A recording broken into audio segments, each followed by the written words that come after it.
Hello, I'm Sandra Viktorova. Thank you for joining us.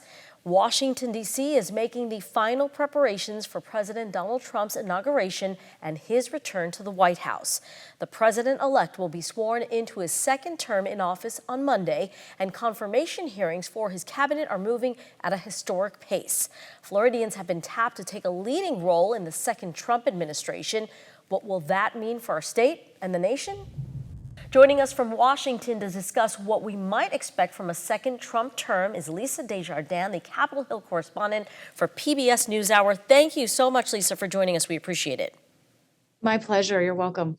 So compared to the president's first term, what are the biggest changes you're seeing in the formation of this new administration? You can see that Trump and those around him have learned a lot from their first time around, and they're moving more quickly, more decisively even. And they really have lined up, it's clear, the nominees that they wanted to get out of the gate. We haven't seen this quick of confirmation hearings scheduled. The Senate Historian's Office says they can't find a time in recent history that this many confirmation hearings have been scheduled in the first week, and especially there's a single day where we saw so many confirmation hearings together. So what you see is just the Trump administration as it's coming in, understanding a little bit more about how the process works. And I think so far being a bit more professional and a bit more predictable in terms of going along with the process and understanding, but they're moving more quickly than we saw the first time. How do you suspect that the state of Florida could potentially benefit from so many Floridians in this administration? Of course, we're talking about Marco Rubio, potentially Pam Bondi, our former Florida Attorney General, potentially Chief of Staff, many more other positions I could certainly name. Will there be a benefit to the issues facing Floridians? That remains to be seen, but certainly there could be. President-elect Trump is still considered a man from New York, but Yep. he is Floridian now. And when you think about his concerns and when he's thinking about who is impacted by his decisions, he is spending more time in Florida than anywhere else. And we've seen reporters move down there to cover him. There's a reason for that. So when you look at environmental policy, when you look at especially kind of coastal policy, energy policy, he is thinking about the Gulf in a way that I'm not sure any other recent presidents have.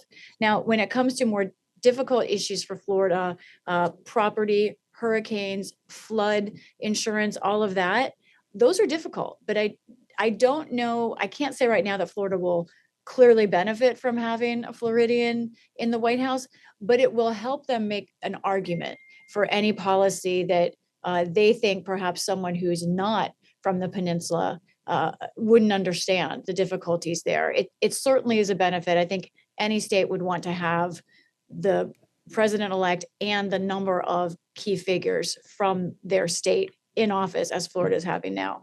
Were you surprised by the president's decision to pick Senator Marco Rubio for Secretary of State? Obviously, during the campaign for president, the relationship got contentious.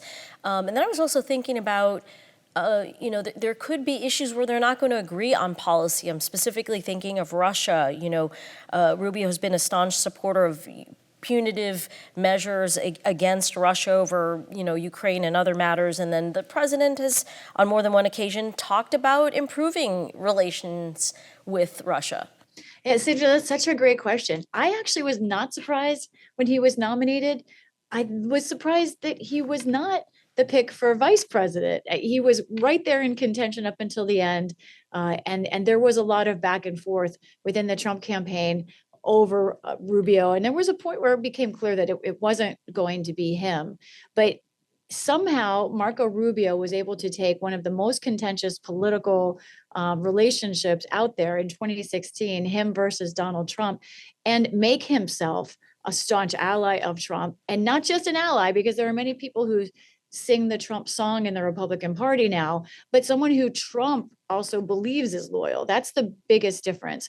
The question now, as we watch him as Secretary of State, is is he still Marco Rubio? Is he going to stick to the Rubio beliefs, especially as far as it goes with Ukraine, especially as far as it goes with US involvement overseas? Or is he going to be sort of a different kind of person when we talk about foreign affairs? It's gonna be a lot to watch very closely. Trump says he likes people who disagree with him. So Rubio behind the scenes will have that opportunity, but in the end, it is Trump who will make this policy. And that is a huge factor. It could be an existential factor for Ukraine. Even if Rubio is arguing behind the scenes, we have to watch what he's saying and doing in public. Finally, if I can end with this, Lisa, the president has certainly raised eyebrows with some of his recent comments, changing the name of the Gulf of Mexico to the Gulf of America, his desire to control Greenland, the Panama Canal, to annex Canada. How viable are these ideas, or are these just comments to please supporters? Yeah, where do we start with this? I think it's a great question, and it's something a lot of Americans are talking about. I sound like Trump himself. Everybody's talking about it. It's one of his catchphrases they like to say.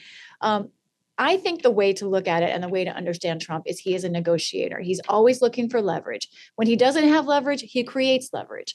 So to me, these are all ideas that he's trying to get something for the United States or something for his benefit out of these relationships that doesn't exist now.